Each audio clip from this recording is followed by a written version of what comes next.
12वां बनता गया. So first of all, good afternoon. Worthy chief guest for today's important program, Dr. Devansh Yadav, IAS District Development Commissioner, Kishtwar. Guest of honor for today's program, Madam Dr. Jyoti Parihar, Worthy Principal, Government Degree College, Kishtwar.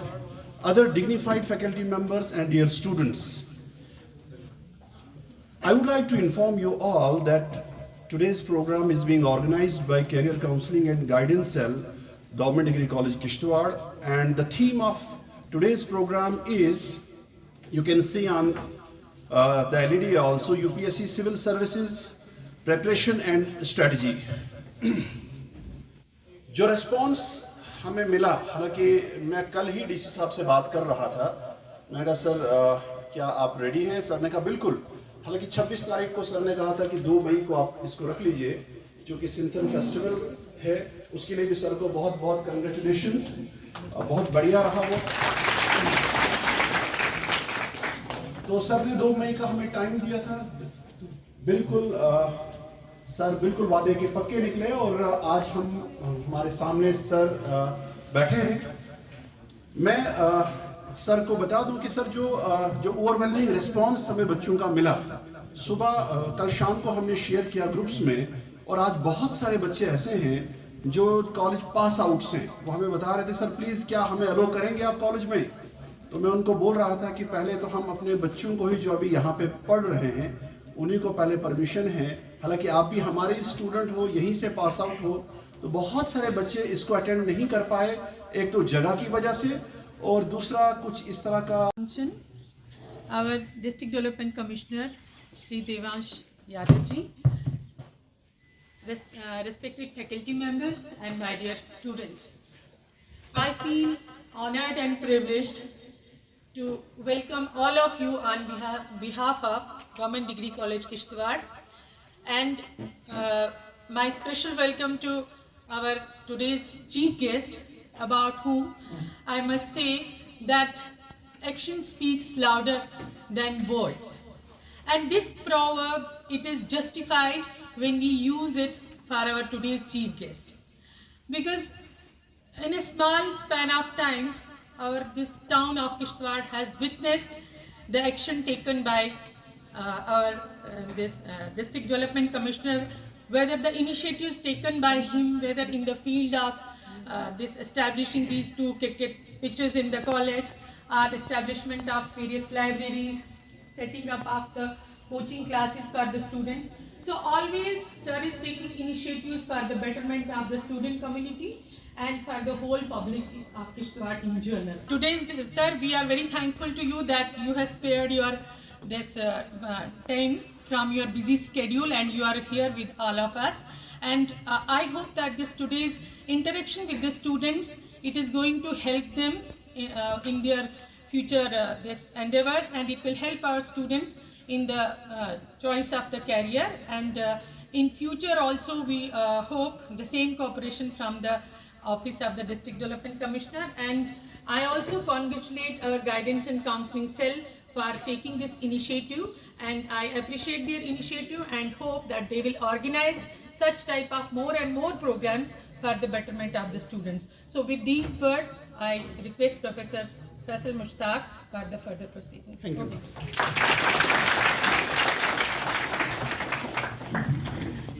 Thank you. चहीते और एक बहुत ही wonderful personality doctor Devansh Yadav sir को मैं request करूंगा कि वो आएं, और मैं तमाम बच्चों से भी रिक्वेस्ट करूंगा कि वो प्लीज़ अपनी कॉपीज़ जो आप कह रहे थे सुबह, अपनी नोटबुक और अपनी कॉपीज़ और अपना, उससे पहले सॉरी,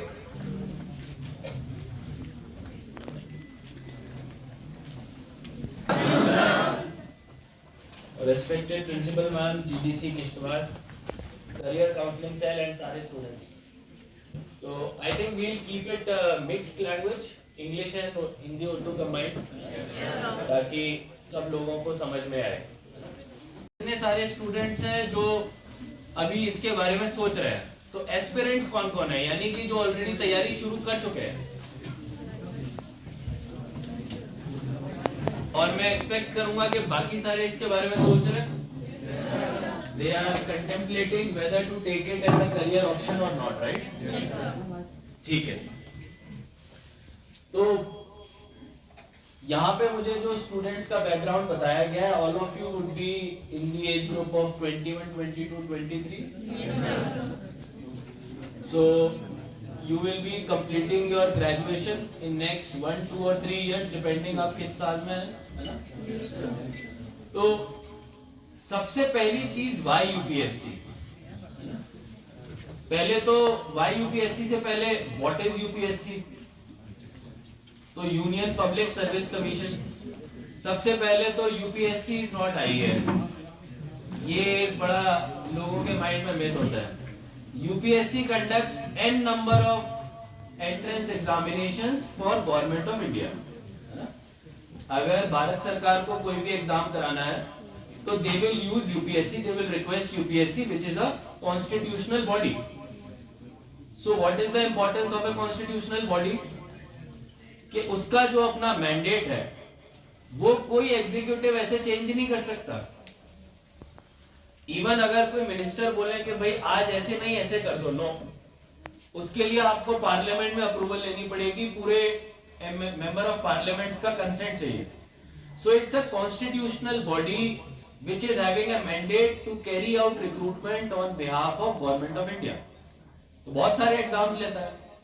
उन बहुत सारे एग्जाम्स में एक एग्जाम होता है सिविल सर्विसेज एग्जामिनेशन. अब उस सारे एग्जामिनेशंस में भी आप देखेंगे कि जो सिविल सर्विसेज एग्जामिनेशन है उसके अंदर 15 से 20 सर्विसेज होती हैं. 3 सर्विसेज ऐसी हैं जो कि ऑल इंडिया सर्विसेज है. कौन कौन सी? क्या बात है, यहाँ पे एस्पिरेंट्स मुझे ज्यादा लग रहा है. आप लोगों ने, कम लोगों ने हाथ खड़े करे. सो 3 ऑल इंडिया सर्विसेज हैं और बाकी सारी सेंट्रल सर्विसेज हैं. जैसे कि हमारी Indian revenue service, Indian postal service, audit and account service, defence estate service, काफी सारे सर्विसेज जो है सेंट्रल सर्विसेज. डिफरेंस क्या है ऑल इंडिया सर्विस और सेंट्रल में? जो ऑल इंडिया सर्विस होती है वो स्टेट में भी पोस्टेड होती है. जब वो गवर्नमेंट ऑफ इंडिया में पोस्टेड होती है तब वो at the disposal of Bharat सरकार, यानी कि government of India, prime minister के डिस्पोजल पे होती है. तो जब हमने ये जान लिया कि हम सिविल सर्विस एग्जामिनेशन की बात कर रहे हैं तो मैं इस चीज पे भी आ जाता हूं कि एक आईएएस का क्या काम होता है, इंडियन एडमिनिस्ट्रेटिव सर्विस. तो जब ब्रिटिशर्स थे उन्होंने 1800s में एग्जामिनेशन शुरू किया आईसीएस का. कोई बता पाएगा कब पहला एग्जामिनेशन था? 1927. नहीं, ये 1853 के आसपास शुरू हो चुके थे एग्जामिनेशंस और उनका जो मैंडेट था वो बदलता गया. पहले एग्जामिनेशंस होते थे तो राजा महाराजे यानी कि जो प्रिंसली स्टेट्स होती थी उनको नॉमिनेट किया जाता था कि भाई आप गवर्नमेंट के लिए काम करिए as a civil servant. Because उस समय डेमोक्रेसी तो थी नहीं, तो कोई वोटिंग तो होती नहीं थी. तो जिसको उन्होंने नॉमिनेट किया वही गवर्नमेंट के लिए काम करेगा. जब इसको इंडियंस के लिए खोला गया तब हमारे किस एरिया से सबसे पहले लोगों ने आना शुरू किया? Bengal. Because Bengal was the area of renaissance. यहाँ पे काफी सारे इंडियन रिलेशंस जिसको हम बोलते हैं, चाहे वो सती प्रथा खत्म करने की बात हो, चाहे वो अदर लिटरेरी एक्ट्स में हमारे पुराने जो रिलीजियस स्क्रिप्चर्स हैं उनके ट्रांसलेशंस की बात हो, बंगाल टुक द लीड. तो वहां से ऑफिसर्स ने आना शुरू किया.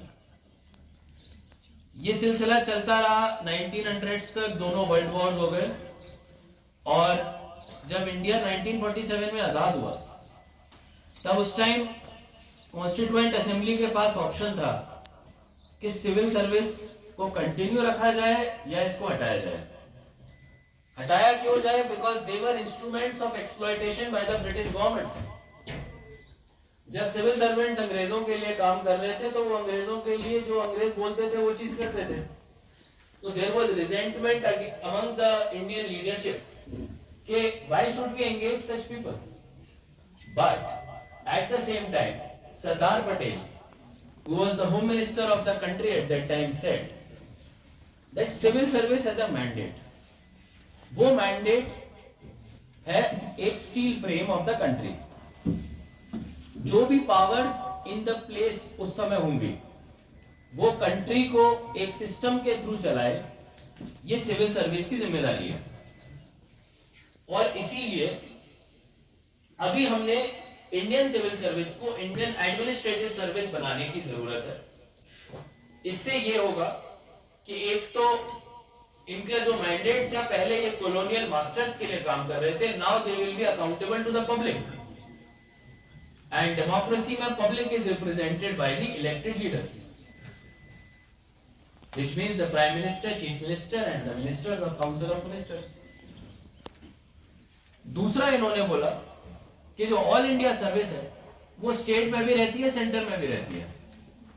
अगर एक आईएएस या आईपीएस या फॉरेस्ट ऑफिसर की बात करें तो पहली पोस्टिंग में अगर वो एक ब्लॉक हेडक्वार्टर या तहसील हेडक्वार्टर पर पोस्टेड होते हैं, उसके बाद वो सब डिवीजन पे जाते हैं, उसके बाद वो डिस्ट्रिक्ट में रहते हैं, डिस्ट्रिक्ट में रहने के बाद वो डिवीजन में जाते हैं, और इतना सब करने के बाद 10, 12, 15 साल बाद वो स्टेट लेवल पे जाते हैं, और सीनियोरिटी लाने के बाद वो दिल्ली में गवर्नमेंट ऑफ इंडिया के लेवल पे जाते हैं। तो इसको स्टील फ्रेम क्यों बोला जाता है? क्योंकि पूरे कंट्री में 3,500 से 4,000 ऑफिसर्स हैं जो कि अभी आईएएस हैं। इसी तरह के ऑलमोस्ट नंबर्स हमारे इंडियन पुलिस सर्विस के भी हैं, इंडियन फॉरेस्ट सर्विस के भी। तो आईएएस को स्टील फ्रेम इसीलिए बोला जाता है बिकॉज लोएस्ट रंग ऑफ द हायरार्की। ब्यूरोक्रेसी क्या होती है? इट्स अ स्ट्रक्चर सिस्टम, है ना? एक नीचे ऑफिसर होगा, फिर उसके ऊपर एक होगा, फिर उसके ऊपर एक होगा, तो इट्स अ स्ट्रक्चर। तो जब आप एक ऑफिसर को तहसील, ब्लॉक लेवल, गांव के लेवल से ऊपर डिस्ट्रिक्ट से, डिवीजन से, स्टेट से, दिल्ली तक के लेवल तक आप एक्सपीरियंस देते हो, तो वो ऑफिसर आपके कंट्री के ग्राउंड लेवल से लेके ऊपर तक के लेवल की रियलिटीज को समझ पाता है।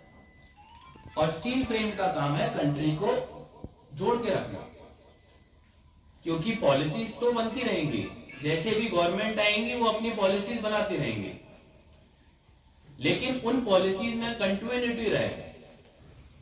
जो हमारा सिस्टम है एडमिनिस्ट्रेशन का, वो चीजों को चलाते रहे। चीजें क्या होती हैं? आपके स्कूल में टीचर आए, आपके घर में पानी आए, आपके यहाँ पे बिजली आए, आपकी सड़कें खुली रहे, आपके यहाँ पे लॉ एंड ऑर्डर बना रहे, आप लोग दुकान जा सके, सामान खरीद सके, सामान का जो रेट है वो रेट खरीदने लायक हो। यानी कि आपके रोजमर्रा की हर चीज के लिए अगर कोई सिस्टम बना हुआ है वो मेंटेन रहे, दैट इज द मैंडेट। और उसके अलावा जो इनोवेशंस और गवर्नमेंट पॉलिसीज है वो तो अलग है। तो ये बात हो गई सिविल सर्विसेज की। This is what civil services all about. What is IAS, है ना? तो पहली चीज हमने बस्ट कर दी कि यूपीएससी सिर्फ आईएएस का एग्जाम नहीं कराता। दूसरी चीज हमने बस्ट कर दी कि वो सिविल सर्विस का एग्जाम कराता है, आईएएस का तो कोई एग्जाम होता नहीं है। उनमें से एक सर्विस होती है आईएएस। वो पहले आईसीएस बोली जाती थी, आजादी के बाद उसका मैंडेट चेंज हुआ, उसको कॉन्स्टिट्यूशनल प्रोटेक्शन अंडर आर्टिकल 311 दी गई, और इस 311 के प्रोटेक्शन में कोई भी ऑफिसर जो इस पोस्ट पे आता है उसको रिमूव कर सकते हैं, उसकी अपॉइंटिंग अथॉरिटी यानी कि प्रेसिडेंट ऑफ इंडिया, और कोई उनको सर्विस से रिमूव नहीं कर सकते। ये कॉन्स्टिट्यूशनल प्रोटेक्शन क्यों है? ताकि हम लोग एक फेयर और फ्री मैनर में अपनी बात को रख सकें, और जो भी कॉन्स्टिट्यूशन और लॉ के अंडर है उसको इंश्योर करा सके। अब बात हो गई आईएएस के ऊपर, एग्जाम यूपीएससी के ऊपर। नाउ व्हाई आईएएस, है ना? व्हाट हमने एड्रेस कर दिया कि होता क्या है, अब करना क्यों है। तो इसमें 3-4 चीजें हैं, और ये 3-4 चीजें मैं नहीं कहूंगा मैंडेटरी है, लेकिन अगर ये नहीं है तो समवेयर डाउन दी लाइन थोड़ा लाइफ टफ हो जाती है प्रिपरेशन में। जैसे कि कई लोग होते हैं कि it can be a stable source of income, it can be a good government job, but all of you know that there are thousands of government jobs. There are thousands of government jobs which might not be that difficult. as the civil service exam. So I would say that fixed income, salaried job, government job, safe job is not a reason to come into the IAS. दूसरा एक negative society का reason है. हमारी society में power structure बड़ा feudal हो जाता है. किसी किसी जगह चीजें चेंज हो रही है. अब जिस तरह के हम लोग अकाउंटेबल है, पहले थोड़ी उतना होता था. इंटरनेट के जमाने में तो कहीं भी आप जाओगे आपको कोई वीडियो रिकॉर्ड कर लेगा. आपको जो भी बोलना है आप किसी को ऐसे दरकिनार नहीं कर सकते हैं. Everyone has a right. Internet के जमाने में आज की तारीख में जिसके पास भी फेसबुक अकाउंट है उसकी आवाज है. तो दूसरा जो रीजन है वो है पावर का, कि मुझे पावर चाहिए तो मैं आईएएस बन जाता हूं. That again is a negative reason. क्यों नेगेटिव रीजन है? एक तो आपकी फाउंडेशन ही नेगेटिव हो गई कि भाई आप पावर के पीछे भाग रहे हो.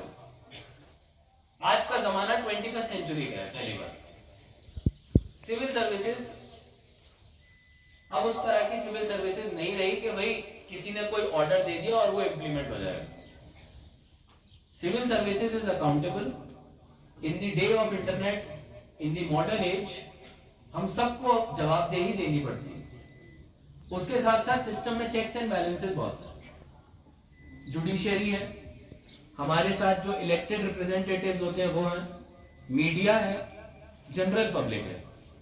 तो power is not a reason to come into the civil services, is what I would like to suggest to all of you. Because जब आप जाएंगे और आप देखेंगे अरे यार ये तो पावर मिल ही नहीं रही है, तो मैं पहली पोस्टिंग में आ गया, मुझे आलीशान घर क्यों नहीं मिल रहा, मुझे सर्किट हाउस में एक कमरे में क्यों रख दिया गया.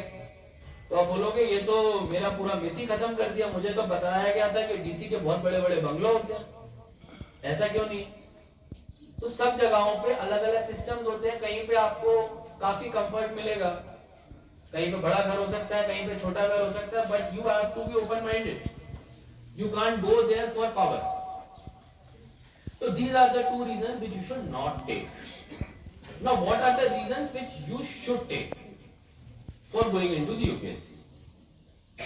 तो first reason तो human is a inherently selfish being, है ना. सेल्फ प्रिजर्वेशन हमारा इवोल्यूशन में एक बेसिक है. अगर हम सेल्फ प्रिजर्व ही नहीं करते तो आज हम जिंदा क्यों होते हैं?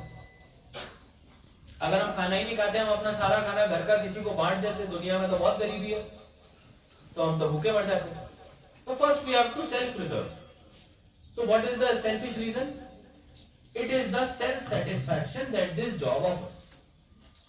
What is the kind of self satisfaction? That even at a very young age, at an age of, I came into the civil service at the age of 25. मैं मेडिकल में था. So we have around 5.5 years of MBBS. After that you can appear for exams. तो 25 साल की as में आया. Eight a very young as you can occupy a chair जिसमें कि काफी सारे ऑफिसर्स जो इतनी सीनियरिटी पे होंगे, even you can preside over them, you can ask them to do the right things, and you can bring a lot of change in the lives of people at a very young age. 25-30 साल की उम्र में कोई इंसान अगर किसी district के जिला में बैठ के 10-15 लाख की पॉपुलेशन है, उस डिस्ट्रिक्ट के लॉ एंड ऑर्डर को मैनेज कर रहा है, उस डिस्ट्रिक्ट के सारे एसेंशियल सर्विसेज चलें, जैसे कि मैंने आपको बताया पानी, बिजली, खाने का रेट, सब कुछ, उस डिस्ट्रिक्ट के सारे डेवलपमेंट वर्क्स अपने टाइम पे कंप्लीट हो, और जो भी पब्लिक की जरूरतें हैं उनका ध्यान रखा जाए, गवर्नमेंट की पॉलिसीज इंप्लीमेंट हो. अगर 25-30 साल की उम्र में इन सब चीजों को ओवरसी कर रहा है, तो that itself is a very self satisfying thing to do in your life. Very few jobs in the world would offer this. Indian civil service, that ways, is very unique. कई जगहों पे कंट्रियों की population 10-15 lakh होती है, और उस हिसाब से आप देखिए 25-30 साल की उम्र में आप एक डिस्ट्रिक्ट में बैठे होते हैं. सेकेंड चीज डेफिनेटली इज नेशन सर्विस. कि मैं कर रहा हूं तो क्यों कर रहा हूं? क्यों? आप तो चेयर पे बैठ जाओगे, आप प्रिसाइड भी कर लोगे, आप लॉ एंड ऑर्डर भी मेंटेन कर लोगे, सब्जी के दाम, बिजली, पानी सब इंश्योर कर लोगे. But what will keep you motivated, what will keep you driving towards more and more? Because कई तरह के ऑफिसर्स आपको मिलेंगे. मैं ये नहीं कहूंगा कि सारे ऑफिसर्स जो आ जाते हैं वो बेस्ट होते हैं और उनमें कोई फ्लॉ नहीं होता। बहुत सारे ऑफिसर्स में फ्लॉ होता है। आप देखते भी हैं कई जगहों पे लोगों के अगेंस्ट केसेस भी होते हैं, करप्शन के भी एलिगेशन होते हैं। तो अगर वो एक ड्राइव होता है कंट्री के लिए कुछ करने का, अपने लोगों के लिए कुछ करने का, तो दैट कीप्स यू मोटिवेटेड। तो उसमें अगर लाइफ के कुछ ऐसे पीरियड्स आते हैं जिसमें कि लल होता है, मोटिवेशन की कमी होती है, तब भी आप चलते रहते हैं, आप अपनी बाउंड्रीज को पुश करते रहते हैं। एस्पेक्ट्स को देख लिया। इन दोनों एस्पेक्ट्स को देखने के बाद अब हम लोग आ जाते हैं एग्जाम के ऊपर, विच इज हाउ यूपीएससी। करना है तो कैसे कर सकते हैं? अभी एग्जाम का पैटर्न सबको पता है? नहीं पता? तो इस एग्जाम की खास बात 2-3 चीजों में मैं आपको समझाऊं। एक तो ये एग्जाम टाइम बड़ा लेता है। एक बार आप प्रीलिम्स की तैयारी शुरू करो, उसके बाद जब आप एग्जाम दोगे, फिर मेंस आएगा, फिर मेंस के बाद इंटरव्यू होगा, फिर रिजल्ट आएगा, टोटल 1.5 साल तो पहले अटेम्प्ट में ही लग जाता है। तो सबसे बड़ा प्रॉब्लम आ जाता है, आपकी एनर्जी को ड्रेन कर देता है। तो you have to go with a lot of stamina. इतना लंबा पीरियड है। नॉर्मल एग्जाम में क्या होगा, नीट में क्या होगा, आप एक बार एग्जाम देंगे उसके बाद खत्म हो जाएगा। हमारे टाइम पे पीएमटी होता था, प्री मेडिकल टेस्ट बोलते थे उसको। एआईपीएमटी अलग होता था, एम्स का अलग होता था, सफदरजंग वगैरह का अलग होता था, यूपीसीपीएमटी अलग होता था। तो it's a very long and tiring exam, so you need a lot of stamina. Second thing, इसका कोर्स बड़ा वास्ट कोर्स है। अभी कोई बोलता है यूपीएससी का सिलेबस क्या, everything under the sun is a UPSC syllabus. आज हम इस जगह पे बैठे हुए हैं, हम यूपीएससी सिलेबस की बात कर रहे हैं, तो higher education policy is a UPSC syllabus, UGC university grants commission is a UPSC syllabus, youth के सारे issues, drug abuse are a UPSC syllabus. तो जो एग्जाम का पैटर्न है वो ये है कि सबसे पहले हमारा प्रीलिम्स का एग्जाम होता है, प्रिलिमिनरी एग्जामिनेशन बोलते हैं इसको। ये एग्जामिनेशन मेरे टाइम पे नॉर्मली गर्मी के टाइम पे होता था, मई जून के टाइम। फिर उसके बाद आपको 4-5 महीने का गैप मिलता है, और 4-5 महीने के गैप में नॉर्मली अगर मई में एग्जाम हो रहा है तो जुलाई एंड तक या जुलाई के मिड तक आपका प्रीलिम्स का रिजल्ट आ जाता है। फिर उसके बाद आपके पास 3 महीने होते हैं और मेंस की तैयारी के, और मेंस का एग्जाम नवंबर दिसंबर में, अक्टूबर नवंबर दिसंबर में, 3 महीने में होता है। ये एग्जाम खत्म होने के बाद रिजल्ट आने में 2-3 महीने और लगते हैं, और उसके बाद होता है इंटरव्यू। तो 3 स्टेजेस हो गए। 3 स्टेजेस में जो सबसे पहला एग्जाम है प्रीलिम्स, वो है क्वालिफाइंग नेचर का एग्जाम। मतलब क्या है कि आपकी फाइनल यूपीएससी रैंक में इसका फर्क नहीं पड़ेगा, आपने इस एग्जाम को पास करना है। तो हमारे टाइम पे अराउंड अगर 5 से 6 लाख लोग एग्जाम देते थे, तो उनमें से 17 से 18 हजार मेंस के लिए क्वालिफाई होते थे, और उन 17 से 18 हजार में 3 से 4 हजार इंटरव्यू के लिए क्वालिफाई होते थे। 3 से 4 हजार में से अराउंड वैकेंसी के बेसिस पे 800 या 900 लोगों को जॉब मिलता था। अब ये जॉब का ऑप्शन वही 15-16 सर्विसेज है जो मैंने आपको बताई, जो यूपीएससी जो कराता है सीएससी।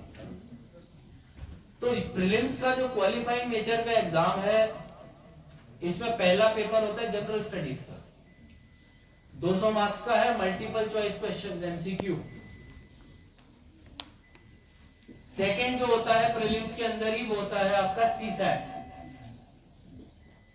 यानी कि आपका मैथमेटिक्स और जनरल एप्टीट्यूड। जब हम लोग एग्जाम देते थे तो सीसैट भी जो एग्जाम था उसके भी मार्क्स गिने जाते थे प्रीलिम्स में।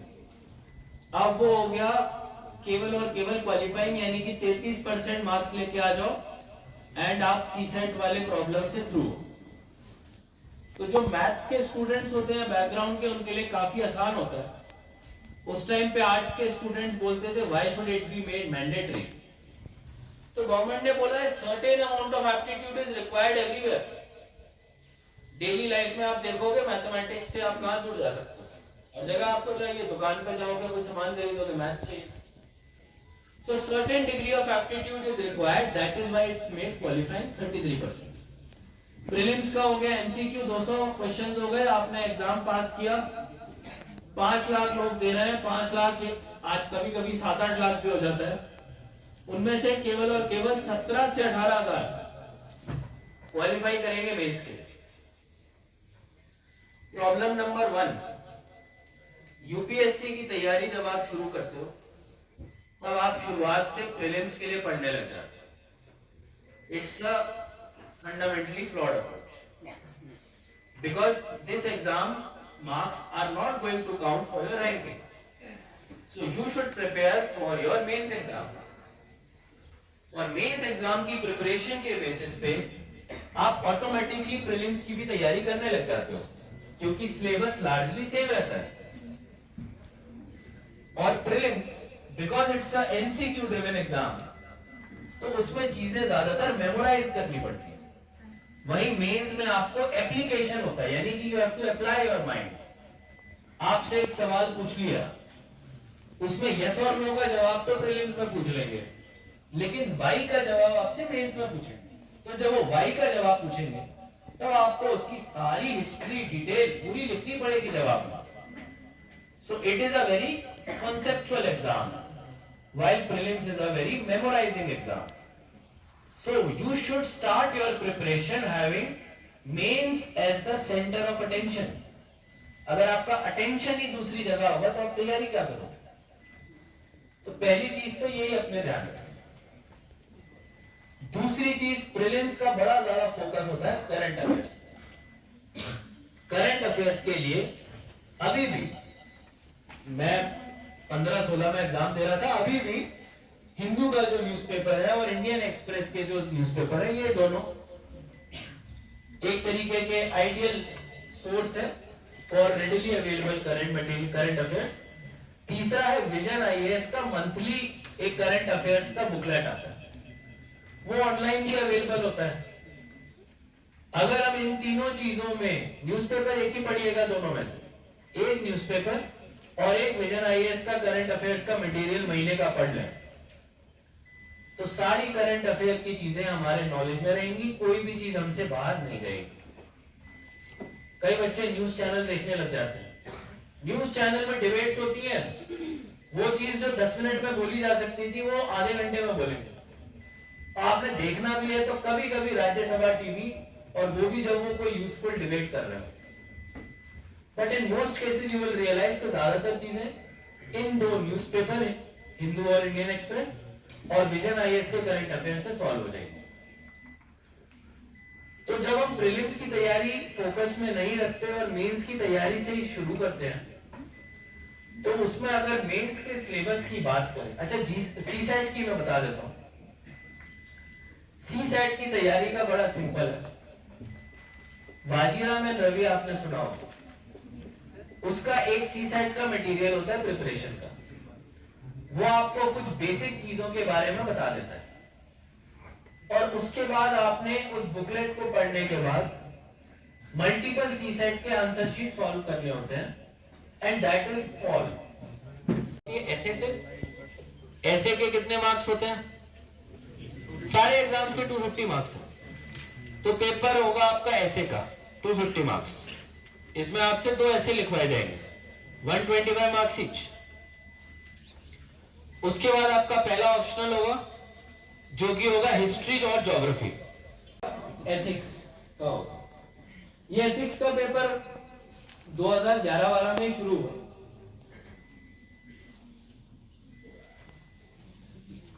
उसके पहले नहीं था। कितने हो गए? 5 हो गए।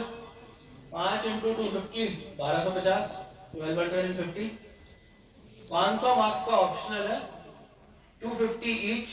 2 पेपर्स होंगे, पेपर 1 पेपर 2। टोटल कितना हो गया? 1750। उसके बाद आएगा आपका इंटरव्यू, जो कि होता है स्टेज 3। इंटरव्यू के कितने मार्क्स हुए? 225, 275। और डेली का रूटीन बनाया, क्योंकि बहुत लंबा एग्जाम है।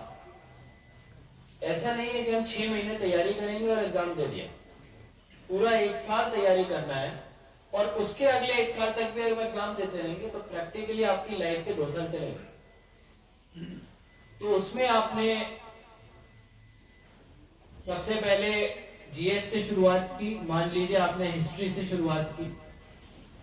हिस्ट्री में अगर एंशिएंट हिस्ट्री की हम बात करें, तो मेरे केस में एंशिएंट हिस्ट्री में हम मेनली कल्चर पढ़ते थे। आर्किटेक्चर रहता था, टेम्पल आर्किटेक्चर, मॉस्क आर्किटेक्चर, उसके साथ साथ लैंग्वेजेस, हमारा जो भक्ति रेवोल्यूशन है मूवमेंट था, उस तरह के सारे जो हमारे एंशिएंट हिस्ट्री के पॉइंट्स थे वो हमने पढ़ने होते। सोर्स क्या लेना होता था? एक तो एनसीईआरटी टेक्स्ट बुक, और दूसरा नितिन सांगवान के notes. This is for Nitin Singhania, this is for ancient history, जो कि मेनली होता है एंशिएंट हिस्ट्री में कल्चर ही आता है।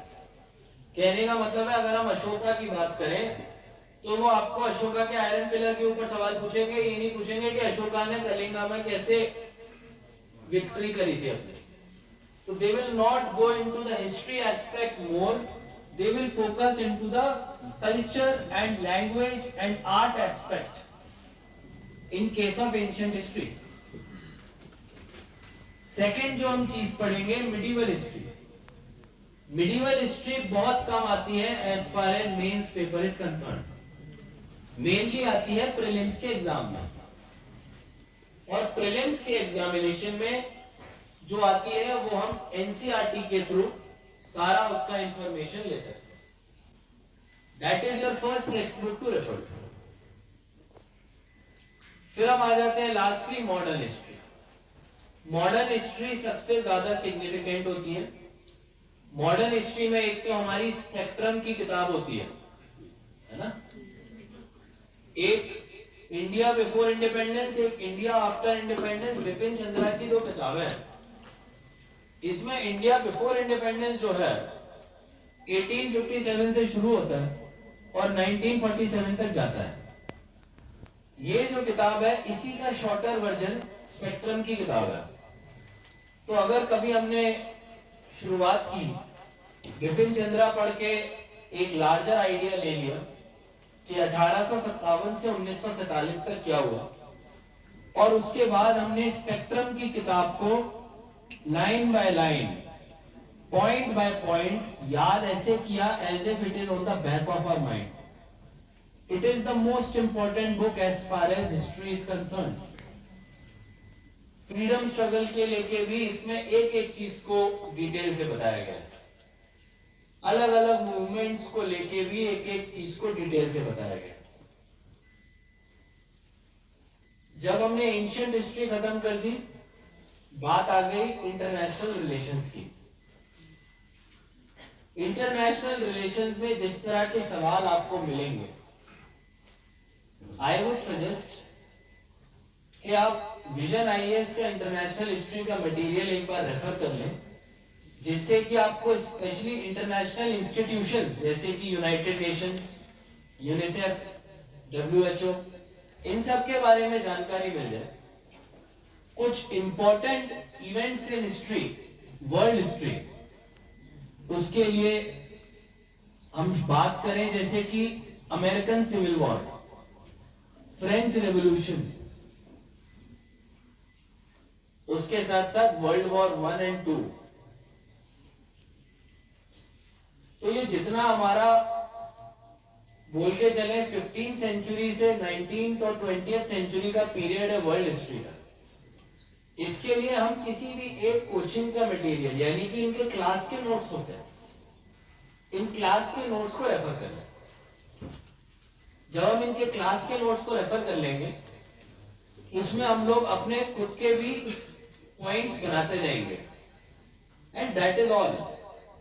You don't have to refer to any book as far as world history is concern, because very limited points और limited subjects के ऊपर आपसे पूछा जाएगा, और उसमें ज्यादातर कोचिंग इंस्टीट्यूट्स, मैं दो को ही मेनली रेफर करता था, विजन आईएएस और वाजिवा.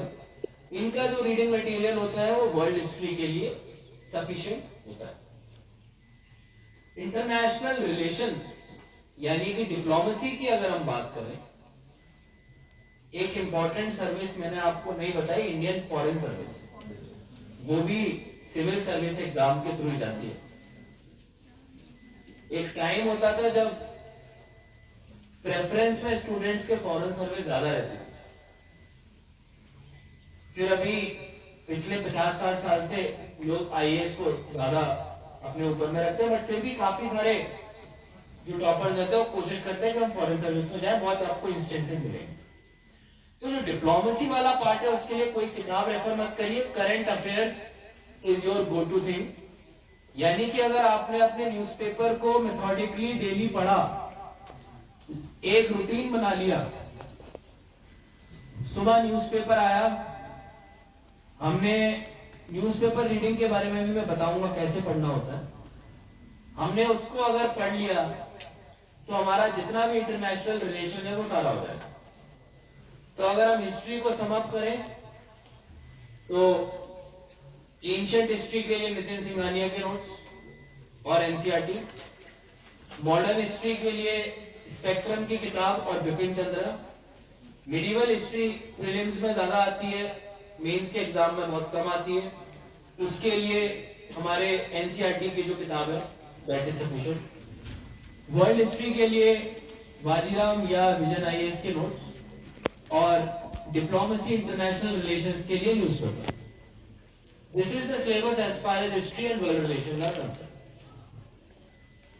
Now let's come to polity. Very important. Why important? As a government servant आप कॉन्स्टिट्यूशन के अंडर काम करते हैं. अगर आपको अपने कॉन्स्टिट्यूशन के बारे में ही नहीं पता होगा तो आप काम क्या करोगे? अगर आपको सिटीजन्स की फंडामेंटल राइट्स एंड ड्यूटीज नहीं पता होंगी, directive principles of state policy नहीं पता होंगे, अलग अलग आर्टिकल्स जो क्रूशियल आर्टिकल्स हैं, क्रूशियल जजमेंट जैसे कि केसर नंदा भारती जजमेंट, ये नहीं पता होगा तो आप क्या करोगे? तो पार्ट जो GS2 का जो पेपर होता है वो होता है पॉलिटी, और पॉलिटी के लिए one simple one shop solution, Laxmikant.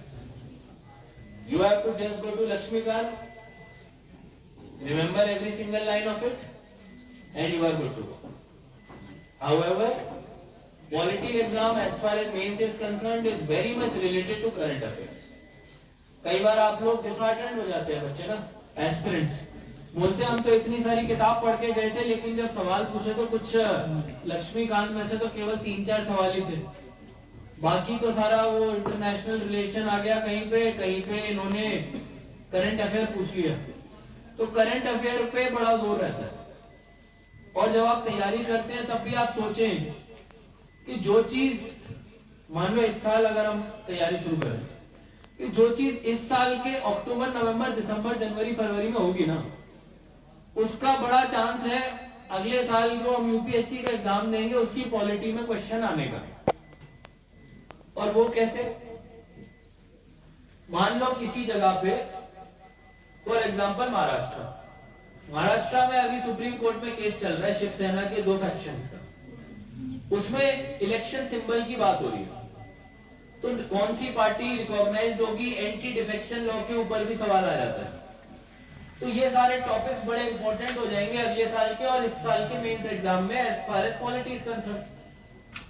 तो हमने करंट अफेयर को अपने सिलेबस के साथ जोड़ के देखना है, उसको साइलोज में आइसोलेशन में नहीं देखना.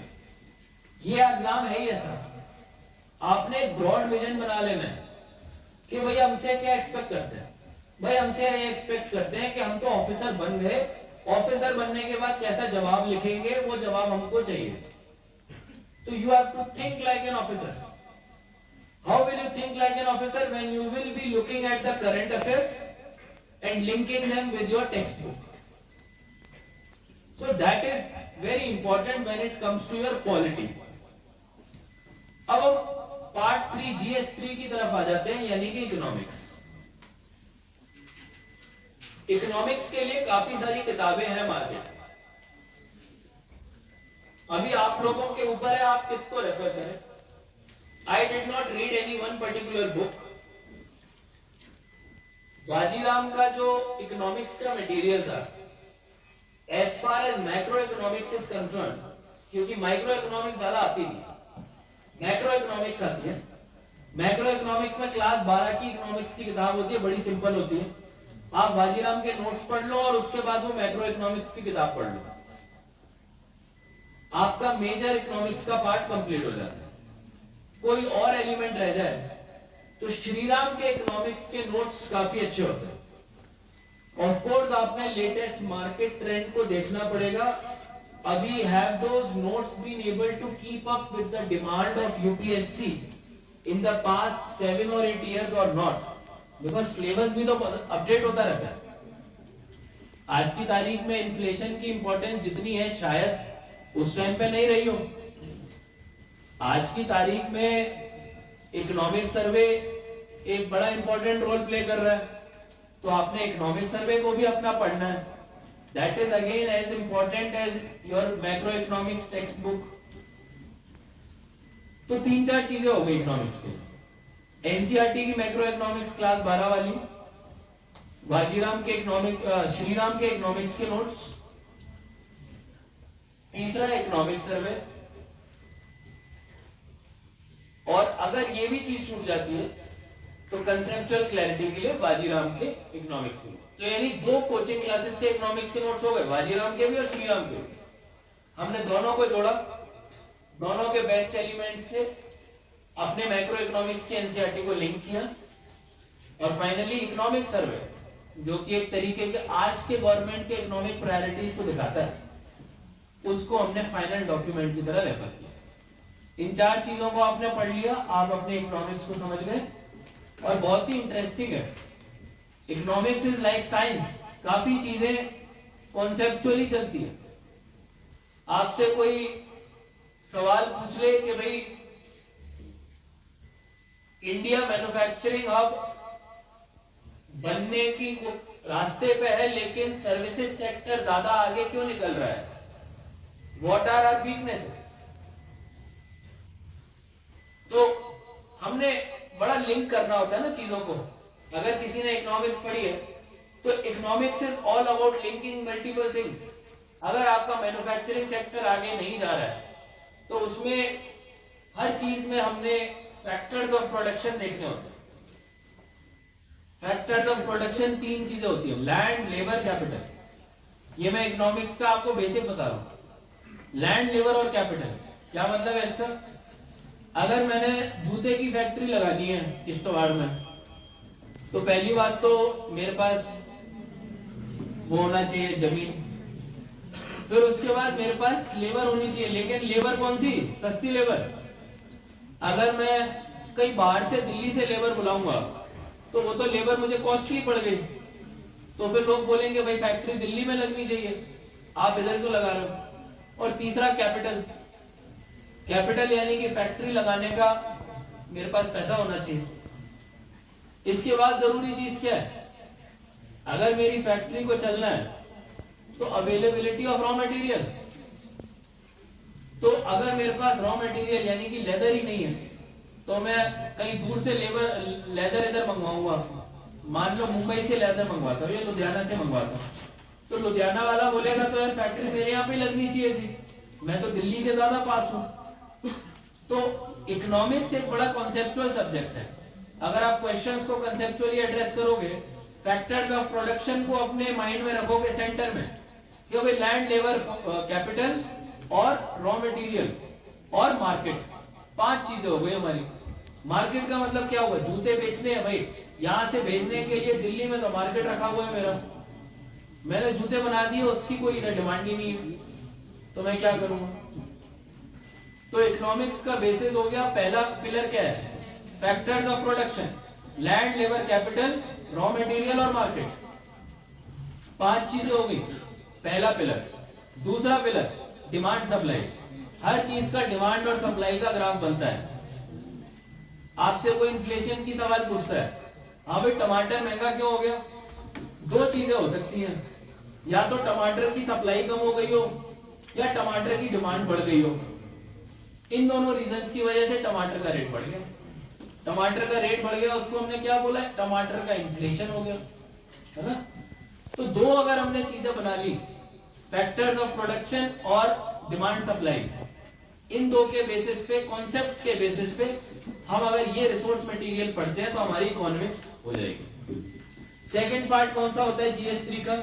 Science and technology. अब साइंस एंड टेक्नोलॉजी के लिए कोई एक सिंगल किताब नहीं है। कई सारे बच्चे क्लास 6, 7, 8 की किताब पढ़ते हैं। मैं बोलता हूं इतना अगर हम लोग पीछे जाएंगे तो बेसिक्स पढ़ लो, उसके बाद ज्यादा नहीं पढ़ना है। इंपॉर्टेंट क्या है?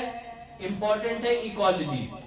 इकोलॉजी के लिए आपने क्लास 12 की बायोलॉजी जरूर पढ़नी है। उसमें जो इकोलॉजी वाला पार्ट है, पार्ट 5 है शायद, वो अभी तक चेंज नहीं हुआ है। वो आपके एनवायरनमेंट का भी जो इतना सारा इशू चलता है, क्योंकि ये एग्जाम करंट इश्यूज को लेके ही है, तो अभी ग्लोबल वार्मिंग मेन इशू है, तो आपके इकोलॉजी बड़ी इंपॉर्टेंट है। अब जब आप इकोलॉजी पढ़ते हो तो आप देखोगे उस किताब में, एनसीईआरटी में, कि आपके काफी सारे समिट्स होते रहे यूएन लेवल पे। कभी दोहा समिट होता है, कभी कोपेनहेगन वाला होता है। अभी जो हमने अकॉर्ड साइन करे कार्बन एमिशंस को लिमिट करने के लिए, इन सब के डिटेल उसमें नहीं मिलेंगे। तो उसमें अगेन आपको एक कोचिंग इंस्टीट्यूट का इकोलॉजी का रिसोर्स मटेरियल रेफर कर लेना है। उसके साथ साथ आपके कुछ टॉपिक्स जो आप यूपीएससी का सिलेबस देखोगे, कुछ टॉपिक्स आपको साइंस एंड टेक्नोलॉजी वाली जो हमारी किताबें होती है क्लास 6, 7, 8 की, उनमें नहीं मिलेंगे। वो चीजें भी आपने बाहर से रेफर करनी है। अच्छा, मैं एक चीज भूल गया GS1 में, और वो है ज्योग्राफी। तो ज्योग्राफी का तो बड़ा सिंपल है। ज्योग्राफी में हमने 4 एनसीईआरटी पढ़नी है।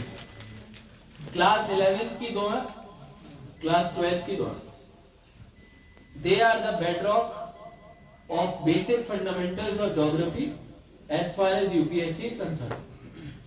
आपने इतना पढ़ लिया, आपके ज्योग्राफी के सारे कॉन्सेप्ट्स क्लियर हो जाएंगे। एक टॉपिक आता है नेचुरल रिसोर्स को लेके। वो नेचुरल रिसोर्स वाला आपने किसी कोचिंग के मटेरियल से पढ़ना पड़ेगा। हमारे यहाँ पे एक किताब होती थी, मुझे नाम ध्यान नहीं आ रहा है, जीसी लियोंग हम लोग रेफर करते थे, बट मैंने देखा कि एफर्ट थोड़ा ज्यादा है, रिजल्ट थोड़ा कम। तो हम लोग जीसी लियोंग को रेफर कर सकते हैं या फिर कोचिंग के मटेरियल। GS4 है एथिक्स। लेक्सिकॉन आती है एथिक्स में। Lexicon is the main book जो कि आपने एथिक्स के लिए रेफर करनी होती है।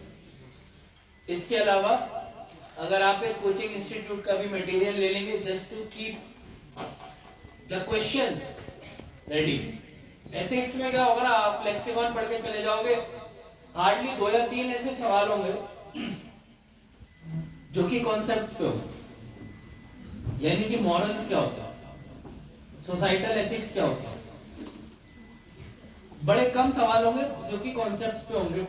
ज्यादातर सवाल होंगे ethical dilemmas of a civil servant. हमारे एक सीनियर है, पहले गवर्नमेंट ऑफ इंडिया में एजुकेशन सेक्रेटरी थे, अनिल स्वरूप सर। तो उन्होंने एक किताब लिखी, ethical dilemmas of civil servant. आप लोगों के पास कभी टाइम हो तो उसको पढ़िएगा, तो आपको पता चलेगा कि ऑफिसर की लाइफ में डे टू डे बेसिस पे क्या क्या एथिकल इश्यूज उजागर होते हैं। तो उसके लिए हमने एक कोचिंग का मटेरियल रेफर करना है। मेरा रिकमेंडेशन वाजीराम रहेगा, बाकी आप लोग अभी जो लेटेस्ट ट्रेंड चल रहा है उसका अपडेट ले सकते हैं। तो लेक्सिकॉन और उसके साथ एक कोचिंग का रीडिंग मटेरियल। बट एथिक्स में सबसे ज्यादा जरूरी है lots and lots of practice, क्योंकि 50% जो एग्जाम होगा वो केस स्टडीज पे होगा। केस स्टडी में लंबी चौड़ी कहानी होगी। कहीं बोल देंगे कि भाई 2 ट्रैक हैं, एक जगह पे 5 लोग लेटे हुए, एक जगह पे एक बंदा कूद के आ रहा है, आप कहाँ ट्रेन मूव करोगे, है ना। कई जगह पे आपको गवर्नमेंट में होगा, आप डिस्ट्रिक्ट मजिस्ट्रेट हो, एक जगह पे दंगा हो रहा है, एक जगह पे कोई एम्बुलेंस की जरूरत है, क्या करोगे। तो आपको एथिकल क्वेश्चंस केस स्टडी के फॉर्म में मिलेंगे, जो प्रैक्टिस से ही हो सकता है। तो एथिक्स का paper is all about practice. Lastly जो 2 ऐसे के पेपर्स हैं, ऐसे के पेपर्स को कैसे अप्रोच करना है।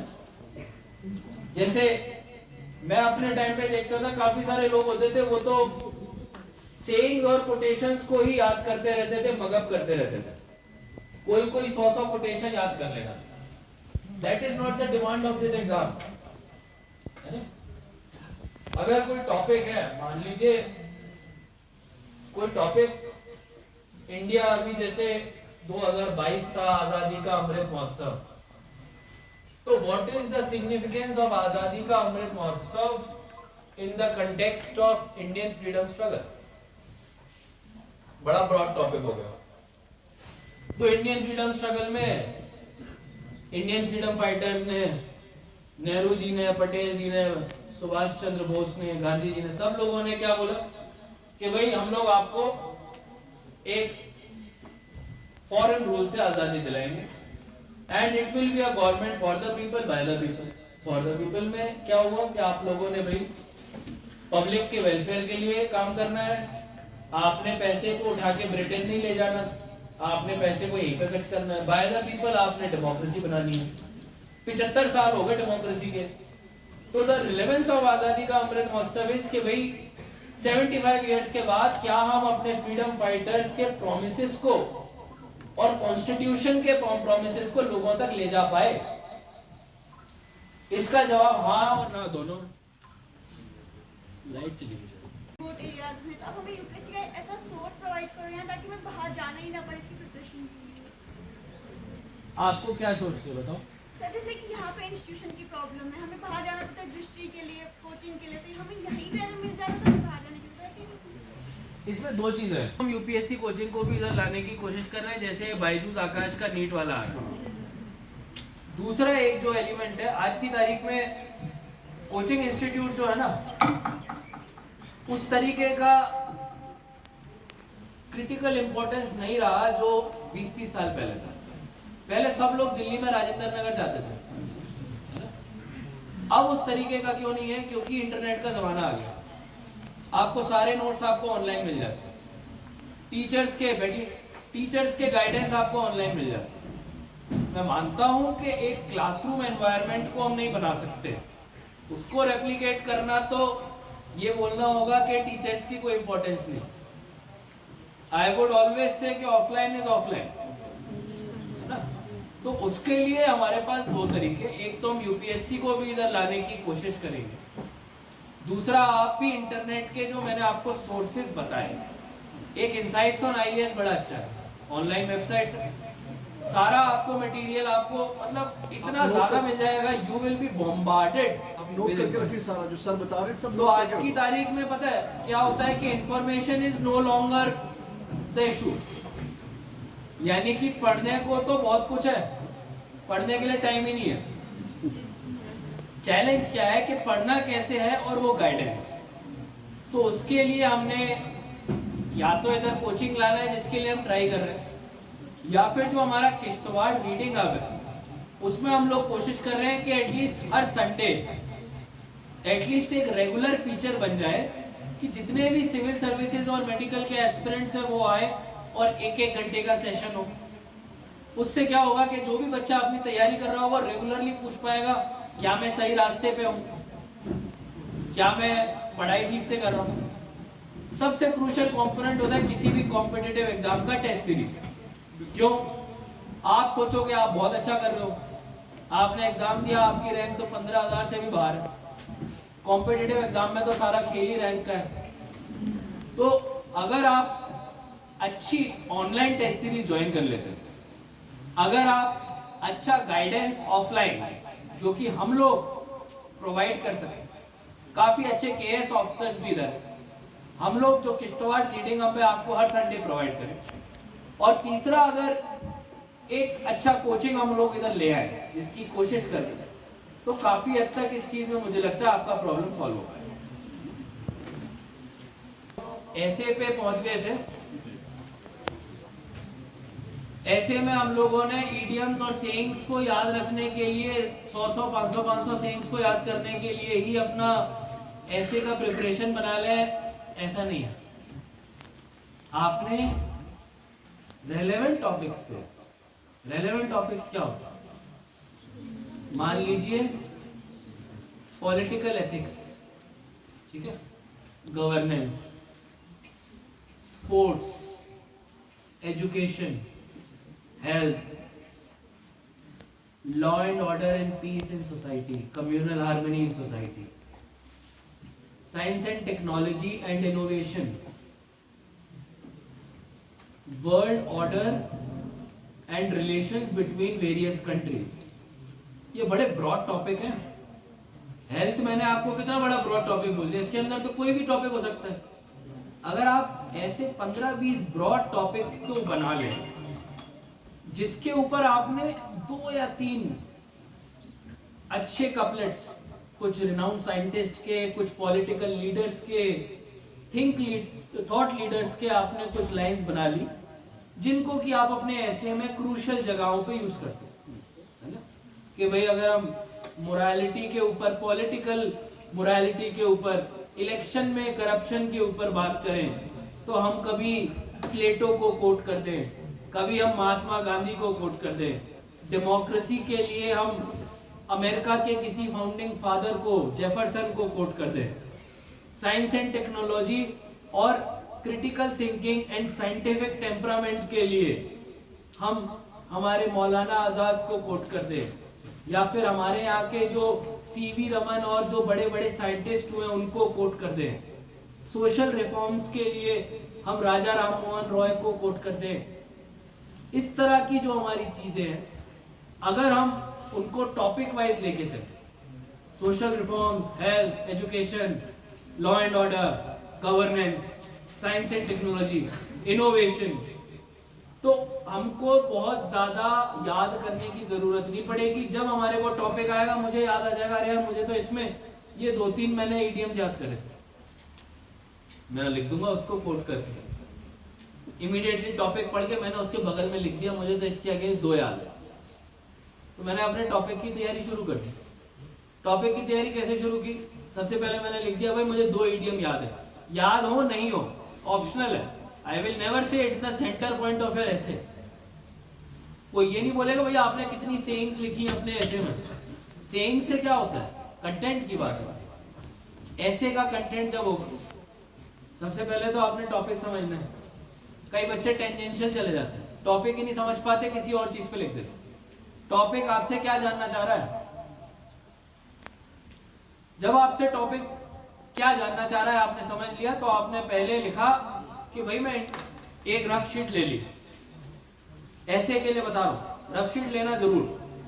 एक रफ शीट ले ली, उसमें साइड पे लिखा हाँ भाई मैं इंट्रोडक्शन में क्या लिखूंगा।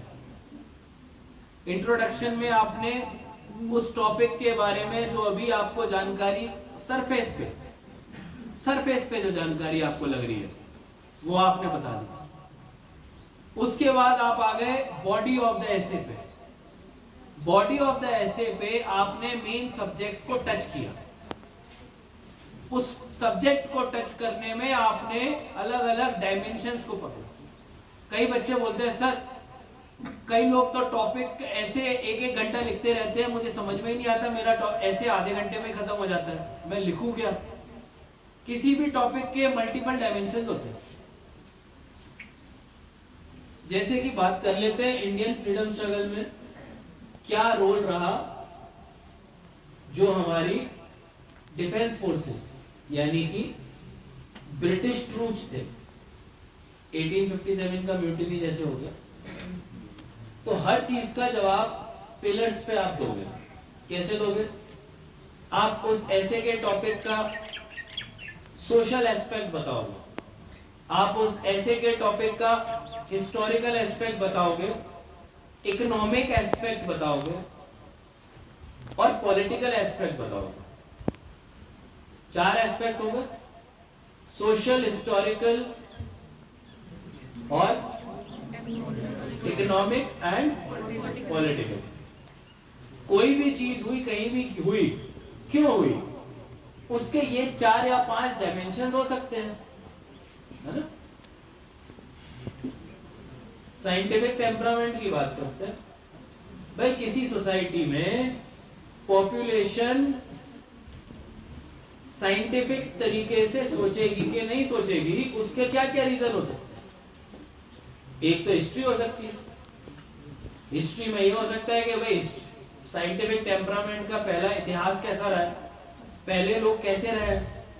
भाई पहले से ही अगर ट्राइबल सोसाइटी थी, साइंस को उतनी तवज्जो नहीं मिली, साइंस पीछे रह गई। पॉलिटिकल हो सकता है, पॉलिटी डेवलप नहीं थी, पॉलिटिकल लीडर्स ने डेवलप नहीं होने दिया साइंटिफिक टेम्परामेंट। तीसरा इकोनॉमिक हो सकता है, लोग गरीब हैं।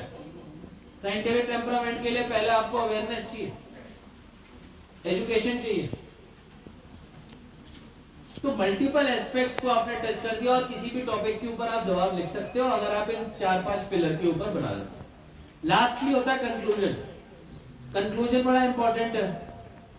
तो कई लोग मेरे से पूछते हैं, सर ऐसे राइटिंग में हम पॉइंट तो नहीं बना सकते। मैं बोला पॉइंट तो मत बनाओ, वो तो थोड़ा ज्यादा हो जाएगा, क्योंकि मेंस में तो यही करना है। जीएस के तो सारे टॉपिक्स में पॉइंट वाइज ही जवाब देना है और उसमें भी यही करना है, इंट्रो, पॉइंट्स, कंक्लूजन, सब जगह, चाहे वो हिस्ट्री हो, पॉलिटी हो, इकोनॉमिक्स हो, ज्योग्राफी हो, इंटरनेशनल रिलेशन हो, इंट्रो, पॉइंट्स, कंक्लूजन, सिंपल। लेकिन ऐसे में ऐसा नहीं, ऐसे में हमारा लॉन्ग फॉर्म चलेगा। 125 मार्क का एक ऐसे है, तो उसमें हम इंट्रोडक्शन के बाद जब हम किसी टॉपिक के ऊपर आएंगे तो हम सब हेडिंग्स दे सकते हैं और वो रेलेवेंट सब हेडिंग्स होनी चाहिए जो हमारा इन्विजिलेटर जो आंसर शीट जो चेक कर रहा है, जो टीचर जो बैठा हुआ है, उसको गाइड कर सके कि हम कहां किस किस पॉइंट को एड्रेस कर रहे हैं। और ऐसे में सबसे ज्यादा हाईलाइटिंग का इंपॉर्टेंस है। आपने 10 लाइन बड़ा पैराग्राफ लिख दिया, वो टीचर ने कितनी सारी आंसर शीट चेक करनी होती है एक दिन में, वो कैसे उस क्रूशियल वर्ड को पकड़ेगा जिसके बिना ऐसे अधूरा है। उस क्रूशियल वर्ड को तो आप ही ने हाईलाइट करना है। You have to mark it prominently. कई लोग मार्कर यूज करते हैं, कई लोग कलर्ड पेन यूज करते हैं, it depends on you to keep things simple. आप ब्लू पेन लेके जा रहे हैं, आप ब्लैक पेन से अंडरलाइन कर दीजिए, दैट इज ऑल। दोनों पेन अलाउ, तो कीप इट सिंपल। कंक्लूजन में आपने बड़ी क्लैरिटी के साथ बताना है आगे का रास्ता क्या है। आगे का रास्ता यानी कि एज ए पॉलिसी मेकर आपको क्या लगता है कि प्रॉब्लम कैसे सॉल्व होगी and where are we headed, that is the crux of conclusion. तो हमारा ऐसे कंप्लीट हो गया, जीएस के सारे हो गए। लास्टली आ जाते हैं ऑप्शनल। ऑप्शनल के 2 पेपर्स हैं। मैं सजेस्ट करूंगा जिसका जो सब्जेक्ट जिसमें उसको लगता है कि वो बेटर कर सकता है। EQ बड़ी इंपॉर्टेंट चीज है इस एग्जाम में। EQ का मतलब इमोशनल क्वेश्चन। ये भी जानना है कि सामने वाला क्या अच्छा करता है और क्या सुनना चाहता है या क्या एक्सपेक्ट करता है। ये भी जानना है कि आप क्या कर सकते हो। तो अगर आपके 3 सब्जेक्ट हैं, आप किस चीज सब्जेक्ट में अच्छे हो, वो आपका इमोशनल क्वेश्चन अपने आप के लिए है।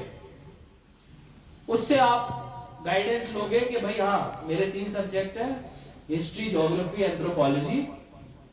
मैं हिस्ट्री और एंथ्रोपोलॉजी में अच्छा हूं, लेकिन एंथ्रोपोलॉजी का मैंने जो सीनियर्स से और बाकी लोगों से कंसल्ट किया, सिलेबस थोड़ा आसान है और जल्दी हो सकता है।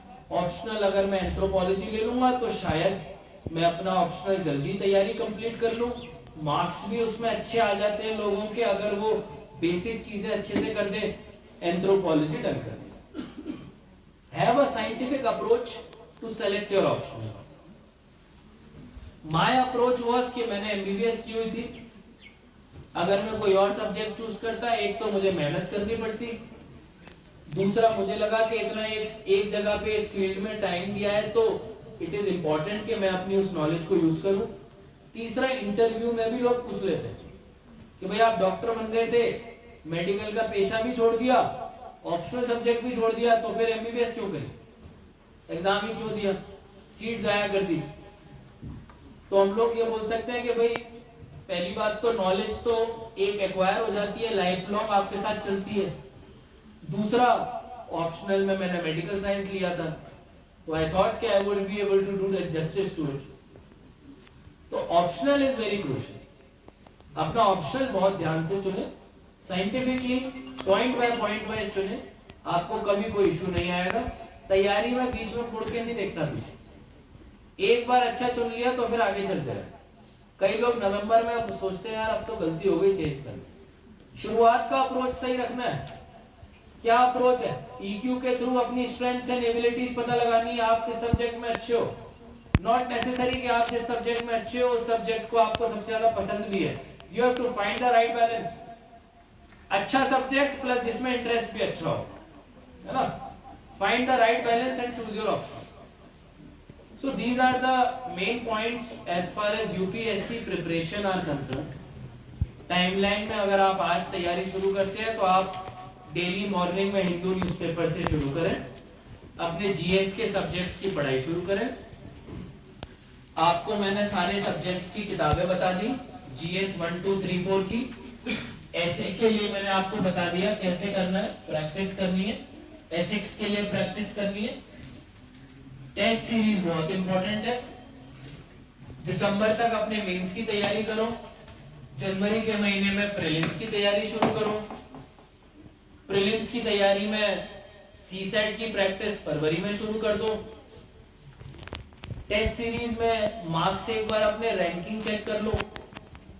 उसके साथ साथ जो भी आपके अभी तैयारी का पीरियड है, आपको नोट्स बनाने हैं। कैसे नोट्स बनाने हैं? लोग बोलते हैं सर मैं तो हिस्ट्री की किताब पढ़ती हूँ और हिस्ट्री की किताब के चैप्टर का मैं पूरे नोट्स बना लूंगी। I would not recommend that. किताब होती है, कोई इंपॉर्टेंट डिटेल आपने पहली बार पढ़ा, सेकंड बार पढ़ा, आपसे छूट सकती है। पहली बात तो आप यूपीएससी एग्जाम में कम से कम 3 बार हर किताब को पढ़ेंगे, ये चीज याद रखें। 3 बार से कम अगर पढ़ा आपको याद नहीं रहने वाला। 3 बार पढ़ लिया तो भी भले आपको याद ना हो, बैक ऑफ द माइंड में, माइंड का जो आपका ब्रेन का जो एक पैसिव मेमोरी है वो आपको गाइड करेगा। आंसर शीट में कहीं ना कहीं आपको पॉइंट याद आ जाएगा। तो आपने 3 बार एटलीस्ट पढ़ना ही पड़ना। वो आपने 3 बार पढ़ लिया, उसके बाद आपने नोट्स कैसे बनाए भाई? किताबों के नोट्स की जरूरत नहीं है। किताब में आपने वहीं पे इंपॉर्टेंट पॉइंट्स को मार्क कर लिया। हर पेज के साइड वाली जगह पे स्पेस, वहां पे आपने कुछ हाईलाइट कर लिया। मैं स्टार और इंपॉर्टेंट वाले सिंबल्स यूज करता था कि भाई ये पैराग्राफ में ये लाइन सबसे ज्यादा जरूरी है, इसके बिना नहीं होगा। उससे क्या होता है, जब आप रिवीजन करते हो, अगले दिन एग्जाम है, पूरा यूपीएससी का सिलेबस आंखों के सामने है, कैसे करोगे? पहला पेज देखा तो 3 बार पढ़ चुके हो, मेमोराइज्ड है, इंपॉर्टेंट स्टार मार्क वाले पॉइंट देखे, आगे चले। 1-1 2-2 घंटे में लोग पूरी किताबें निपटा देते हैं। That is the level of memorising you reach 3 बार पढ़ने के बाद। दूसरा, नोट्स अगर हम किताबों के नहीं बना रहे तो किसके बनाएंगे? मैं कहता हूं करंट अफेयर्स। हिंदू का जो हम न्यूज़पेपर पढ़ेंगे हम उसके नोट्स बनाएं। और कैसे नोट्स बनाएं? कई सारे टॉपिक्स होते हैं। मान लीजिए मेडिकल नेग्लिजेंस हो गया, या फिर एक मेडिकल का टॉपिक लेते हैं यूथेनेशिया। एक्टिव यूथेनेशिया होता है, पैसिव यूथेनेशिया होता है, यानी कि अगर कोई बंदा डेथ बेड पे है तो वो बोलता है उसके घर वाले के भाई इसको मार दो क्योंकि ये जिंदा नहीं रहेगा, अभी इतने पेन में मरेगा धीरे धीरे, better is to give him lethal dose of injection. Government has a law for it. If government has a law for it, Hindu में कभी कोई आर्टिकल आया, ओपिनियन आर्टिकल आया, आपने उसके ऊपर नोट्स बना लिए। जब आपने अपने साइंस एंड टेक्नोलॉजी का रिवीजन या जीएस का, जब आपने जीएस 3 का पेपर का पढ़ाई शुरू किया, तब वो कोचिंग वाले ने यूथेनेशिया के ऊपर एक चैप्टर दिया हुआ है। आपने अपने नोट्स को अपडेट करते जाना है। कैसे? एक तो उसमें हिंदू न्यूज़पेपर के सारे इंपॉर्टेंट पॉइंट्स आ गए, आगे भी कभी जब आप हिंदू न्यूज़पेपर में उस टॉपिक को फिर से पढ़ोगे, आप उस आर्टिकल को अपडेट करते जाओगे। इससे क्या होगा, ओवर द नेक्स्ट 1 ईयर आपके पास एक कॉम्प्रिहेंसिव नोट्स का किताब पूरा बन जाएगा, 300-400 पेजों का, जिसमें कि हिंदू की इंपॉर्टेंट चीजें भी होंगी। टॉपिक वाइज चलते हैं, ऐसा नहीं कि कंटिन्यूअसली लिखा जा रहा है। पता चला अभी मेडिकल नेग्लिजेंस के ऊपर आपने लिख दिया, फिर 4 पेज बाद फिर से लिखा, आप उसको रिवाइज कैसे करोगे? एक ही पेज पे लिखा, उसमें स्पेस छोड़ दिया, स्पेस छोड़ने के बाद आपने मान लो आधे पेज का लिख दिया, 2 महीने बाद आपने कोई एक काम की चीज पढ़ ली, विजन आईएएस के करंट अफेयर में, आपने आधे पेज के बाद में वो पैराग्राफ ऐड कर दिया उसमें। उसके बाद आपने कभी किसी कोचिंग वाले का साइंस एंड टेक्नोलॉजी का पढ़ लिया, उसमें कोई एक नया पॉइंट आपको पता चल गया, आपने वो अगले पेज पे ऐड कर दिया। तो यानी कि आपने मेडिकल नेग्लिजेंस के लिए वो 2 पेज बना दिए, जो कि इतने कॉम्प्रिहेंसिव है कि यूपीएससी में कोई सवाल उनके बाहर नहीं आ सकता। और एक तो वो करंट अफेयर्स इंक्लूड करके चल रहे हैं, क्योंकि आप तो जैसे जैसे आता जाता है न्यूज़पेपर में आप ऐड कर रहे हो, आपके नोट्स अपग्रेड होते जा रहे हैं, उसमें करंट अफेयर्स भी है, उसमें किताबों का भी राइट इंफॉर्मेशन है कंसाइज फॉर्मेट में। तो वो जो आपको नोट्स बन जाएंगे, that will be your guiding light जब आप प्रीलिम्स की तैयारी करें, फाइनल दिनों में प्रीलिम्स की तैयारी करेंगे और जब आप मेंस की तैयारी करेंगे। तो ये रहा नोट्स का। हिंदू न्यूज़पेपर कैसे पढ़ना है, पहला पेज पढ़ना है, उसके बाद सीधा एडिटोरियल पे जाना है, 2 पेज होते हैं ऑपेड और एडिटोरियल, उन दोनों को पढ़ना है। काम की चीजें आर्टिकल्स लगते हैं तो नोट्स में ऐड कर देना है।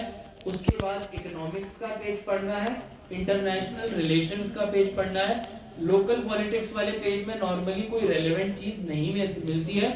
उसके बाद हम लोगों ने स्पोर्ट्स में अगर कुछ अच्छा, कोई बड़ा माइलस्टोन हुआ है तो उसको पढ़ लेना, दैट इज ऑल।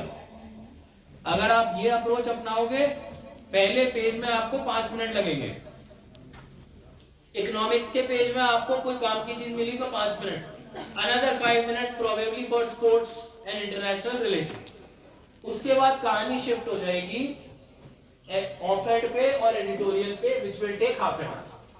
तो मोटा मोटी 1 hour you will spend per day on your newspaper religiously, उसके बिना नहीं होगा। तो that is how to read your newspaper, और उसमें से कैसे आपने नोट्स बनाए। मैं जैसे एग्जांपल लेता हूं, जब मैं तैयारी कर रहा था, सीरियन सिविल वॉर चल रहा था और मेरे को इंटरनेशनल रिलेशन बड़ा अच्छा लगता है। ऑल्दो यूपीएससी में कोई उसका सवाल नहीं आया, लेकिन एक विजय प्रसाद होते थे जो हिंदू में उसके ऊपर आर्टिकल्स लिखते, तो बड़े लंबे लंबे एडिटोरियल्स होते थे, lot of details were not required. In UPSC आपको हर डिटेल जरूरी नहीं है, तो it is important that you cut the clutter, यानी कि you make sense out of the huge bunch of information available. तो मैं क्या करता था, वो अराउंड 1000 पेजों का आर्टिकल होगा, उसमें से केवल 5 या 6 लाइन का crucial information Syrian civil war के अपने नोट्स वाले पेज पे लिख लेता था। 3 महीने बाद फिर आर्टिकल आता था, मैं फिर लिख लेता था। तो over the course of preparation क्या हुआ कि जब मैंने यूपीएससी की तैयारी खत्म की, तो मेरे पास वो 2 पेज सीरियन सिविल वॉर को लेके इतने कॉम्प्रिहेंसिव थे, जो कि उसकी हिस्ट्री, उसके ट्रिगरिंग पॉइंट, सिविल वॉर के जितने भी सिग्निफिकेंट इवेंट्स, इंटरनेशनल कंट्रीज से उसका क्या राब्ता रहा, क्या इश्यूज रहे, और उसका ग्लोबल जियोपॉलिटिक्स पे क्या इम्पैक्ट रहा, I was able to sum all of that up in 2 pages. Because of those 2 pages of notes, which I could develop over a period of 12 months, not in a single day, 12 months. So this is the kind of note making that I would recommend to all of you. So this is all from my side. Syllabus भी हो गया, approach भी हो गया, notes भी हो गए, newspaper भी हो गया। अब आपके सवाल, and otherwise I would say it is an ongoing process, questions will never cease. we can have more of such sessions in Kishtwar Reading Hub, probably on Sundays when all of you are free. And that is all from my side. Thank you so much.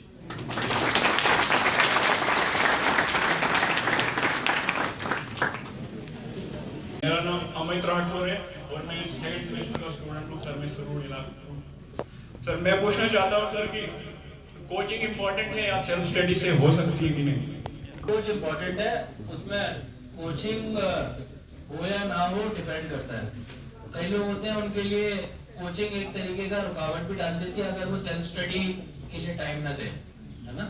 कई बार आपको travel करना पड़ता है, नई जगह जाना पड़ता है, तो ऐसे बहुत इंस्टेंसेस हैं जिसमें लोग राइट अप्रोच करके दो तीन चीजें इंपॉर्टेंट। एक तो अप्रोच आपका ठीक होना चाहिए, आपने एग्जाम को कैसे अप्रोच किया, यानी कि बेसिक किताबें, तैयारी, प्रीलिम्स को बाद में करना है, मेंस को पहले करना है, ऐसे कैसे तैयारी करनी है, ये अप्रोच के अंदर आ जाता है। दूसरा टेस्ट सीरीज, अगर टेस्ट सीरीज है तो आप अपना रैंकिंग बता सकते हैं। तीसरा किसी भी कोचिंग के वीडियोस, नोट्स आजकल ऑनलाइन अवेलेबल है, तो ऐसी कोई भी चीज नहीं है आपको जो रोकती है, क्योंकि बहुत बच्चे ऐसे हैं जो कि नहीं आ पाते कोचिंग क्लासेस, और उन सभी बच्चों के लिए ऑप्शन रहता है। प्रॉब्लम क्या होती है कि हमारा इधर डिस्ट्रैक्शन बहुत है। आप अगर इधर बैठ के बोलो कि आज मैं तैयारी करूंगा, तो आपके साथ तैयारी के लिए 3-4 लोग और होने चाहिए। वो क्या होता है, एक तो आपका ग्रुप बन जाता है, दूसरा आप एक दूसरे को भी कम्पीट करते हो। आप मान लो 4 लोगों ने विजन आईएएस की टेस्ट सीरीज ज्वाइन कर ली, आपकी रैंक गई 12,000, आपके साथी की आ गई 5,000। आपके मन में इमीडिएटली आएगा यार ये तो कुछ अच्छा कर रहा है, ये तो इधर बैठ के अच्छा तैयारी हो रही है। आप लोग आपस में एक दूसरे को इम्प्रूव करने लग जाते हो। तो एनवायरमेंट अगर अवेलेबल है तो कोचिंग कई हद तक अवॉइड की जा सकती है। अगर एनवायरमेंट नहीं है तो डेफिनेटली कोचिंग मददगार होती है। ठीक है, और भी कोई सवाल किसी का? अपने हाथ पहले खड़े करें, माइक भी सामने आओ, माइक पे आ जाओ आप। Good afternoon sir, my name is Mohammad Asif. मैं ये जानना चाहता हूँ कि लैंग्वेज का आंसर राइटिंग के ऊपर क्या इम्पैक्ट पड़ता है। जिस तरह एक लैंग्वेज, हम एक फॉर्मल लैंग्वेज होते हैं और एक जो हमारे हम कहेंगे सस्ता लैंग्वेज, तो उसका क्या इम्पैक्ट रहेगा आंसर राइटिंग के ऊपर? आपको सबको एडवाइस देना चाहूंगा, कॉम्प्लिकेटेड वर्ड यूज करना इज नॉट समथिंग जो कि प्रॉब्लम को सॉल्व करता है। प्रॉब्लम को सॉल्व शॉर्टेस्ट वे में, but at the same time the best way जो होता है, हमने वो लैंग्वेज यूज करनी है। मान लो आपने ऐसे लिखना है, यूजिंग अननेसेसरी एडजेक्टिव्स, है ना, थिंकिंग के इससे जो एग्जाम का है, जो एग्जामिनर है उसको इम्प्रेस करेंगे, नहीं। आपने इंपॉर्टेंट लिटरेचर में पॉइंट्स तो बोलने ही है, मतलब कुछ इंपॉर्टेंट वर्ड्स तो यूज करने हैं, तो जो आपने अपनी चीज है उसको सिंपलेस्ट वे में और जितना क्रिस्प तरीके से आप रख सकते हैं, वो चीज आपको मार्क्स दिलाती है ना। तो लैंग्वेज में कभी ये नहीं सोचना कि हमको तो इंग्लिश नहीं आती तो हम बड़े बड़े वर्ड्स कैसे लिखेंगे। That is not what UPSC ask. UPSC practical approach चाहती है। कई सारे बच्चे होते हैं, हिंदी मीडियम के बच्चे होते हैं, वो इंग्लिश में एग्जाम लिखते हैं, उनकी इंग्लिश बड़ी बेसिक होती है और बहुत अच्छा करते हैं। क्यों? क्योंकि जरूरी नहीं है कि हम बहुत सोफिस्टिकेटेड लैंग्वेज में ही किसी बात को बोलें जो सिंपल तरीके से भी बोली जा सकती है। The focus is not your language but the content, है ना, कि आपने बात क्या बोली और उसको आप कितने सिंपल तरीके से एग्जामिनर को समझा सकते हैं।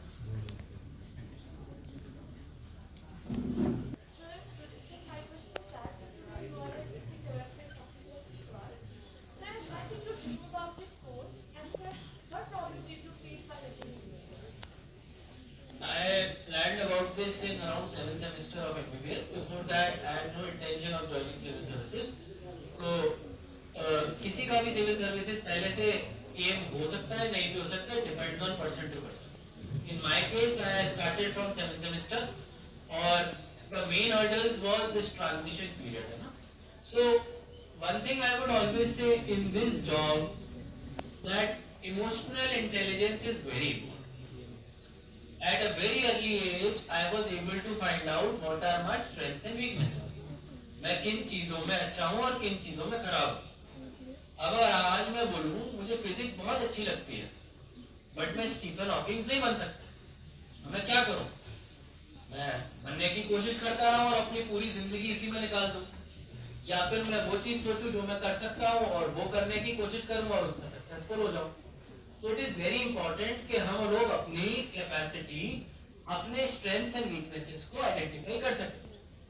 तो अगर आपको लगता है कि आप एक जनरल इंफॉर्मेशन को मेमोराइज अच्छे से कर सकते हैं, मल्टीपल चीजों को कोरिलेट कर सकते हैं और एक कॉन्फिडेंस से पब्लिक के साथ इंटरैक्ट या प्रॉब्लम को सॉल्व कर सकते हैं, cutting through the cut clutter.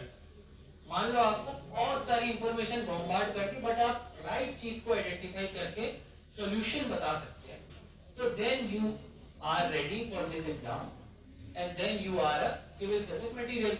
Because government exam क्यों कराते हैं? इसीलिए कि भाई सिविल सर्विस मटेरियल जो है उनको आइडेंटिफाई किया जाए। तो what is the civil service material? Someone who is able to administer, administration की पोस्ट है। तो एडमिनिस्ट्रेशन का क्या काम होता है? सबको कोऑर्डिनेट करना, मैनेज करना। You have to be a good manager, you have to have good managerial abilities. All these things you have to understand कि मैं कहां पे इसमें स्टैंड करता हूं। और जब आप वो एक्सरसाइज कर लें, उसके बाद ही अपने आप को कमिट करें। Because I would say in today's day and age, जैसे जैसे सोसाइटी मॉडर्न हो रही, civil service I would say is not the most sought after profession. Civil servants used to be the highest paid government officers in the entire world in the 1850s. ना 250 या 350 salary होती थी उस समय civil servant की, जो mainly British होता था. And he used to be the most paid government servant across all the governments of the world. So at that time civil service was at the peak. But आज की तारीख में peak पे कौन है? आज की तारीख में पीक पे वो स्टार्टअप वाला है जो बैंगलोर में अपने एक स्टार्टअप को बना के बैठा हुआ है और जिसने 7,000 करोड़ वेंचर कैपिटल फंड से उठाया हुआ है और जो 10,000 बच्चों की लाइफ को ट्रांसफॉर्म कर रहा है। आज की तारीख में वो है कटिंग एज वाला काम। तो चीजें जमाने के साथ चेंज होती है। सिविल सर्विस का जो काम है वो है पुअरेस्ट की मदद करना और सिविल सर्विस के जो पिलर्स हैं, यानी कि जो गवर्नमेंट के जो पिलर्स हैं, उनको सस्टेन रखना, चलाए रखना। लेकिन अगर आप मेरे से बात करोगे कि क्या मैं साइंस एंड टेक्नोलॉजी में कुछ काम कर पाऊंगा, इसरो में कुछ काम कर पाऊंगा, प्रोबेबली इसरो में कभी I can go in a managerial role, है ना, I can go as a generalist but never as a specialist. So you have to realise what is required of the job and what you can do और उसके basis पे। Thank you sir, thank you so much. मुझे लगता है आज का ये session एक टर्निंग पॉइंट बन रहा है उन सभी बच्चों के लिए जो सच में सर्विस में आना चाहते हैं। और सर मैं आपको बता दूं, बहुत सारे स्टूडेंट्स हमें सुबह कह रहे थे सर अगर हमें खड़ा भी रहना पड़े, हम 3 या 4 घंटे भी खड़ा रहेंगे, तो मैं आप सबसे रिक्वेस्ट करूं एक बार उन बच्चों के लिए क्लैपिंग कर लीजिए। कोई और सवाल एक करके आप शॉर्ट हो देंगे थोड़ा। हाँ बेटा आप नाम। Good afternoon sir, my self Salma लेकर। सर जैसा कि हमारा कॉलेज टाइम 10 से 4 है, हमारे पास यहाँ लाइब्रेरी अवेलेबल है बट वहाँ पे स्पेस की कमी है, तो वहाँ पे ज़्यादातर बच्चे एकेडमिक्स पढ़ते हैं। तो हम चाहते हैं हमारे कॉलेज में भी रीडिंग हब जैसा कोई एस्टेब्लिश हो यहाँ पे, ताकि वहाँ पे सिर्फ यूपीएससी के एस्पिरेंट्स बैठे और वहाँ पे पढ़ सके कॉलेज टाइम में।